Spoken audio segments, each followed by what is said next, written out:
Hello everyone. अहिले चाहिँ हामी रौतहटको पौराई गाविसमा रहेको पौराई ब्रह्मस्थान मन्दिरमा छौँ। यो चाहिँ स्कुल हो र यो पूर्वपट्टि गेट हो। यहाँ अहिले बाटो खन्ने काम भइरहेको छ, यहाँ ढलान ढलको लागि।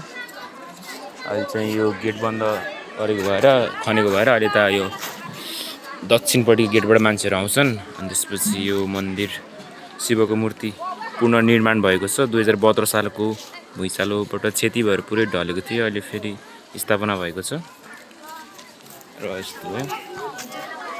चौतारा यहाँनिर चाहिँ विभिन्न ठाउँबाट चाहिँ मानिसहरू चाहिँ पूजा गर्न आउँछन्। एकदम आस्था रहेको छ। नेपाल मात्र नभइकन इन्डियाको विभिन्न ठाउँबाट पनि यता आउने गर्छन्। र अब हामी अहिले मन्दिरतर्फ प्रवेश गर्ने क्रममा छौँ। म थोरै मन्दिर प्रवेश गर्छु।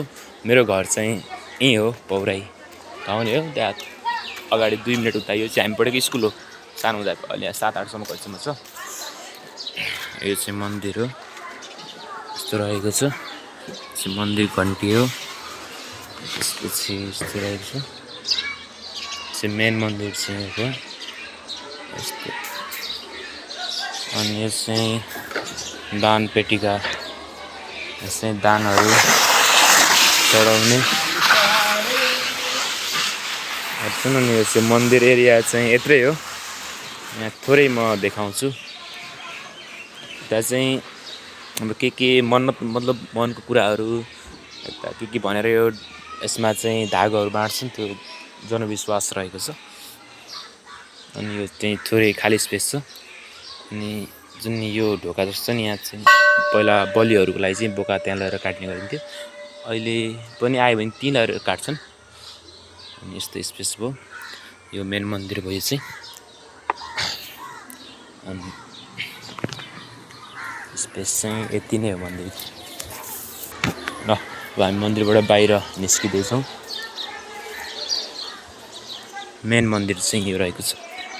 त्यसपछि शिवको मूर्ति भइहाल्यो, पुनर्निर्माण भइसकेको छ। 2072 सालको भुइँचालोबाट क्षति पुरै ढलेर अहिले फेरि पुनर्निर्माण भएको। र जुत्ता चप्पल राख्न जान्छ यहाँ है। मन्दिर आएपछि यहाँनिर एकजना बस्नुहुन्छ, जुत्ता चप्पल हेर्ने मान्छे, उहाँले हेरिदिनुहुन्छ।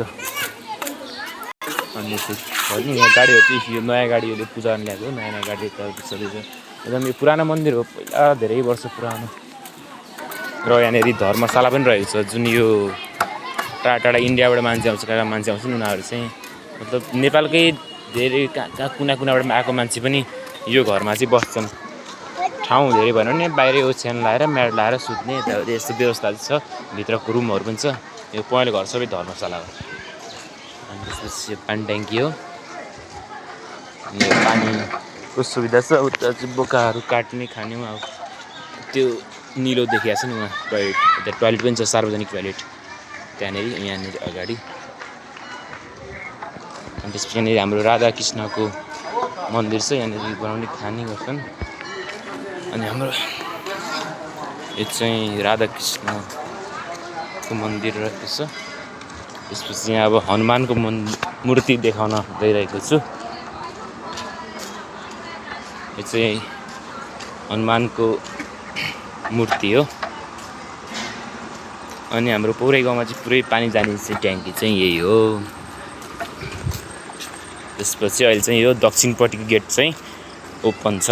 उता गेटबाट अहिले गाडी जाँदैन, मान्छे मात्र हिँड्न मिल्छ। बाटो ढलको लागि खनेको भएर यहाँ सानो 2टा पसल छ। यहाँ पस्छ, यहाँ पस्छ। पूजाको सामग्री यताउति किराना चटपटहरू।